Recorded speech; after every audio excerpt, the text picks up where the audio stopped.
नमस्कार दोस्तों, मैं हूं एडवोकेट ब्रिजेश यादव। आपके अपने यूट्यूब चैनल ब्रिज एलएलबी पर आप सभी का बहुत बहुत स्वागत करता हूं। दोस्तों, डियर फ्रेंड्स, आज की इस वीडियो लेक्चर्स में हम बात करने वाले हैं प्री कॉग्निजेंस नोटिस के बारे में। दोस्तों, आजकल हमारे बहुत सारे जो भी लोन के डिफॉल्टर्स या फिर जो भी कर्जधारी हैं, उनको कोर्ट के माध्यम से एक नोटिस भेजी जा रही है। दोस्तों, स्पीड पोस्ट के थ्रू उनको एक नोटिस उनके घर पर भेजा जा रहा है कोर्ट के माध्यम से।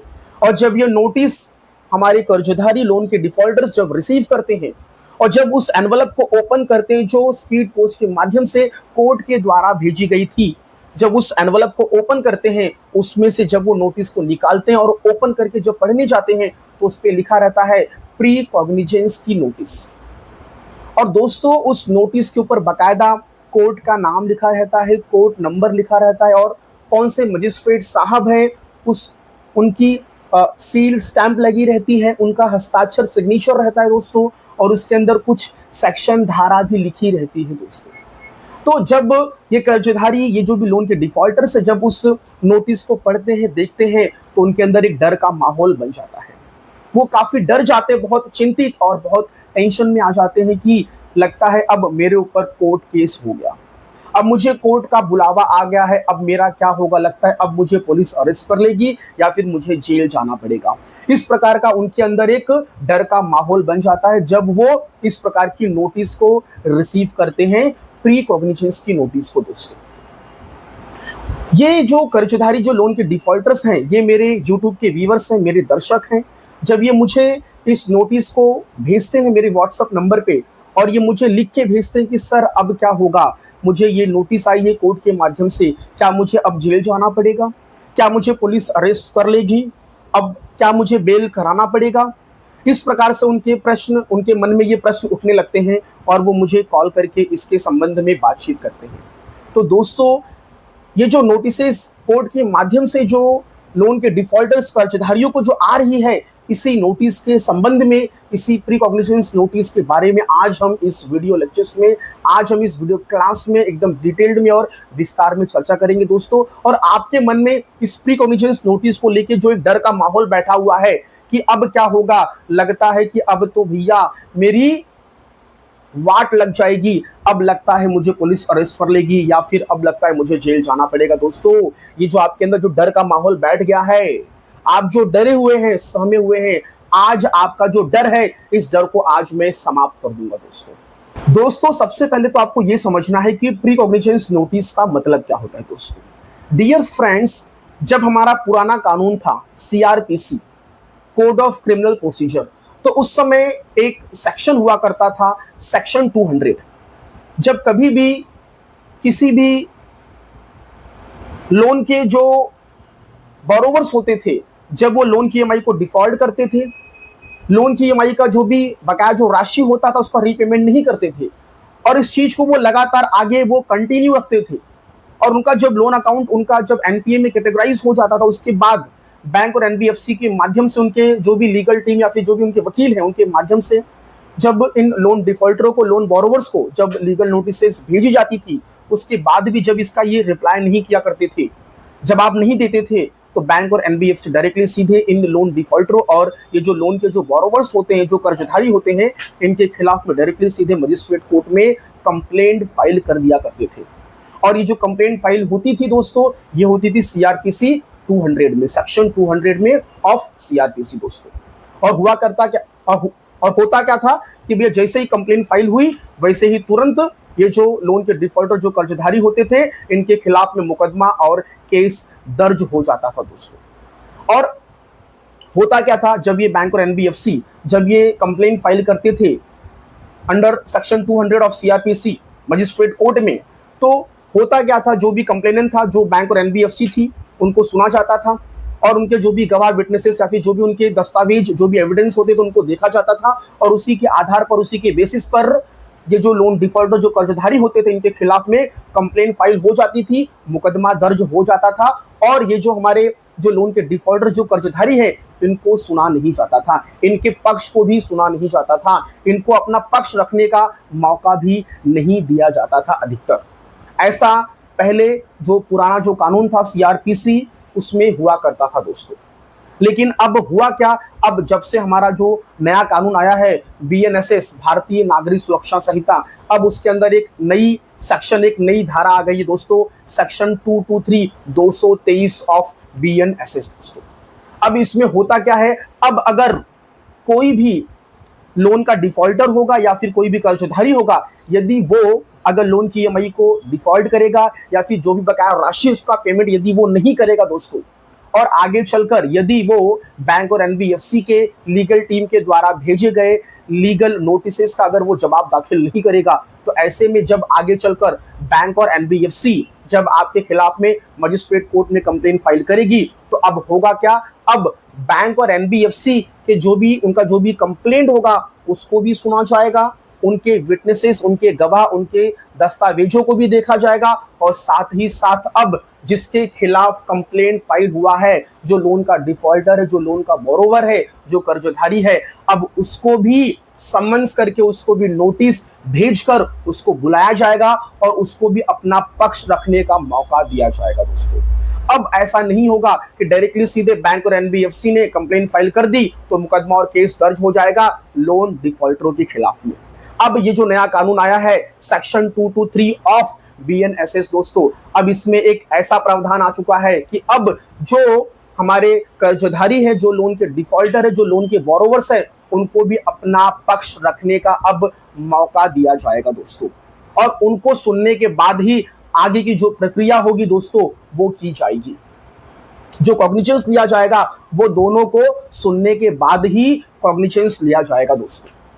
तो पहले जो पुराना जो कानून था सीआरपीसी, उसमें ऐसा कोई प्रावधान नहीं था, उसमें एक पक्ष को सुनकर ही कॉग्निजेंस ले लिया जाता था, और अधिकतर हमारे जो लोन के डिफॉल्टर, जो कर्जधारी है, उनके खिलाफ में मुकदमा दर्ज कर दिया जाता था उनको बिना सुने। लेकिन अब जो नया कानून आया है दोस्तों, भारतीय नागरिक सुरक्षा संहिता सेक्शन 223 में, अब दोस्तों इसमें लोन डिफॉल्टर, लोन बोरोवर्स, अब इनको भी सुना जाएगा, इनको भी अपना पक्ष रखने का मौका दिया जाएगा दोस्तों। अब डायरेक्टली सीधे केस मुकदमा दर्ज नहीं होगा इन लोन डिफॉल्टरों, कर्जधारियों के खिलाफ में दोस्तों। तो एक नया प्रावधान, एक नया सेक्शन जोड़ दिया गया है। ज्यादा बहुत बड़ा डिफरेंस नहीं है दोस्तों, बस नंबर और संख्या बदली है। पहले 200 था, अब क्या हो गया 223। पहले था सीआरपीसी, अब क्या हो गया बीएनएसएस, भारतीय नागरिक सुरक्षा संहिता दोस्तों। तो दोस्तों अब इससे होगा क्या, अब इसका सबसे बड़ा फायदा यह है कि पहले जो फर्जी मुकदमे, जो फर्जी कंप्लेंट, जो फॉल्स कंप्लेंट दर्ज किए जाते थे बैंक और एनबीएफसी के द्वारा हमारे कर्जधारियों के ऊपर, जो झूठा फंसाया जाता था, अब वो सब कुछ धीरे धीरे एकदम कम हो गया है दोस्तों। और झूठा फंसाया जाता था, उनको झूठा फंसाकर उनको प्रताड़ित किया जाता था, उनको प्रेशर बनाया जाता था, उनको टेंशन दिया जाता था दोस्तों, जिससे कि वो डर के कैसे भी कहीं से भी लाकर पैसे दे दे। अब कैसे मतलब क्या कि वो आगे चलकर क्या करते थे, मल्टीपल लोन्स लेते थे दोस्तों। एक लोन को चुकता करने के लिए दूसरा लोन लेते थे, तीसरा लोन लेते थे, कुछ इस प्रकार से वो एक्टिविटी करके उस लोन को चुकता किया करते थे दोस्तों। तो ये सारी चीजें होती थी पहले। तो फैब्रिकेटेड, फॉल्स, गलत, झूठा, फर्जी मुकदमा दर्ज करवा के इन लोन डिफॉल्टरों को, इन कर्जधारियों को फंसा दिया जाता था दोस्तों। लेकिन अब जो नया कानून आया है ये बहुत ही बेहतरीन, बहुत ही अच्छा, बहुत ही बढ़िया है दोस्तों। अब इसमें होगा क्या, जो झूठे मुकदमे जो दर्ज किए जाते थे, जैसे कि 420, 406 जो था ना अपना fraud, cheating, criminal breach of trust, ये जो मुकदमे पहले झूठे दर्ज कर दिए जाते थे कर्जधारियों के खिलाफ में, लोन डिफॉल्टरों के खिलाफ में, अब ऐसे में ये जो झूठे मुकदमे अब जो दर्ज होते थे पहले, अब वो ना के बराबर हो गए हैं, अब बिल्कुल भी दर्ज नहीं हो रहे हैं दोस्तों। क्योंकि हो क्या रहा है, अगर ये बैंक और एनबीएफसी ऐसे धाराओं में यदि कंप्लेंट फाइल करने जाते हैं तो हमारे जो कर्जधारी हैं उनको नोटिस भेजकर उनको अपना पक्ष रखने का मौका दिया जा रहा है। आइए अपना पक्ष रखिए, आप बताइए कि आप आरोपी नहीं हैं, आपके ऊपर जो आरोप लगाए गए हैं वो झूठे हैं, आप अपने विटनेसेस, अपने गवाह, अपने दस्तावेज, अपने डिफेंस रखिए दोस्तों, और जो भी है, जो झूठे जो आरोप लगाए जा रहे हैं आप उसको वहीं पर खत्म कर सकते हैं दोस्तों।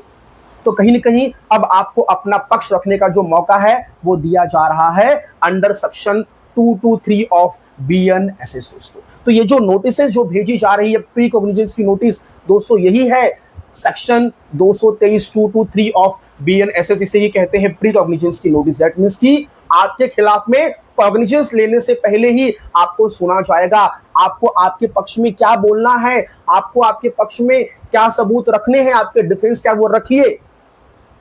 तो अब हो क्या रहा है, अब जो झूठे मुकदमे, जो फॉल्स, जो केसेस, जो फर्जीवाड़ा जो चल रहा था दोस्तों, अब वो पूरी तरीके से खत्म हो गया है इस धारा, इस सेक्शन, इस नए कानून के आने से दोस्तों। तो डियर फ्रेंड्स, यदि आपको प्री कॉग्निजेंस की नोटिस आ रही है तो आप बिल्कुल भी डरिए मत। आपको बुलाया जा रहा है, आपको बताया जा रहा है कि भैया आपके खिलाफ में ये कंप्लेन दर्ज की गई है बैंक और एनबीएफसी के द्वारा, आप आइए इसका जवाब दीजिए। यदि आपके पास अपने आप को निर्दोष साबित करने के यदि कोई सबूत है, कोई एविडेंस है, कोई गवाह है, कोई पक्ष है, तो आप आइए रखिए और रखकर अपने आप को आप निर्दोष साबित कर सकते हैं। जो कि आपके खिलाफ ये जो आरोप लगाया गया है, आप उससे हट सकते हैं, आप उससे बरी हो सकते हैं दोस्तों।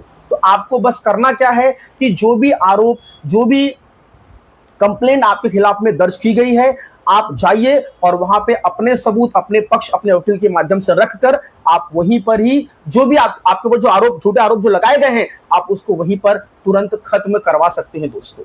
तो कहीं ना कहीं ये जो प्री कॉग्निजेंस की जो नोटिस आई है, इसका मतलब ये नहीं है कि आपके खिलाफ में केस मुकदमा दर्ज हो गया है, नहीं।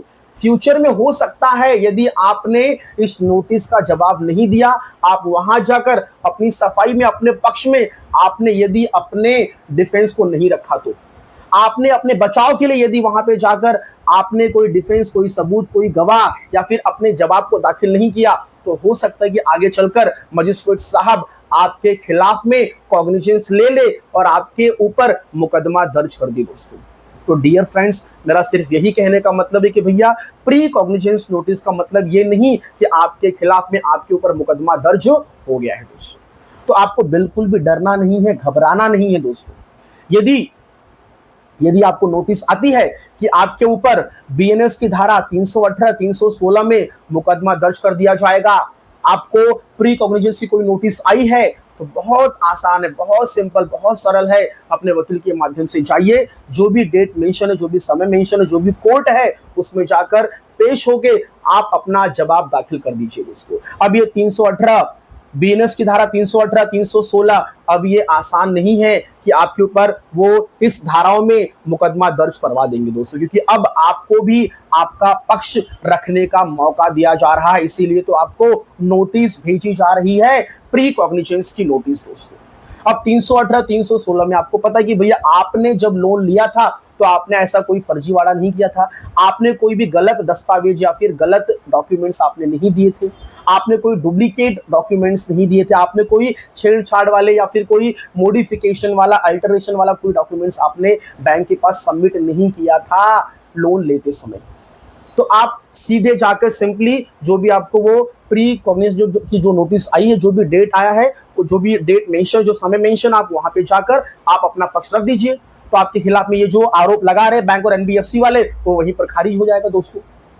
तो अब इतना आसान नहीं है कि भैया आपके खिलाफ में कोर्ट में मुकदमा दर्ज हो जाए, अब इतना आसान नहीं है। पहले का जमाना चला गया, जो पुराना जो कानून था उसमें एक पक्षीय कार्रवाई होती थी, वहां पे सिर्फ बैंक और एनबीएफसी और कंप्लेनेंट की बात सुनी जाती थी और जिसके खिलाफ में कंप्लेन हुआ था उसको सुनने का मौका नहीं दिया जाता था दोस्तों। इसीलिए अधिकतर लोन डिफॉल्टर्स, कर्जधारियों के खिलाफ में उनके ऊपर मुकदमे पहले दर्ज कर दिए जाते थे, लेकिन अब ना के बराबर, क्योंकि यदि आप बेकसूर हैं, यदि आपके ऊपर गलत आरोप लगाए गए हैं, तो आप जाइए अपने पक्ष को रखिए दोस्तों।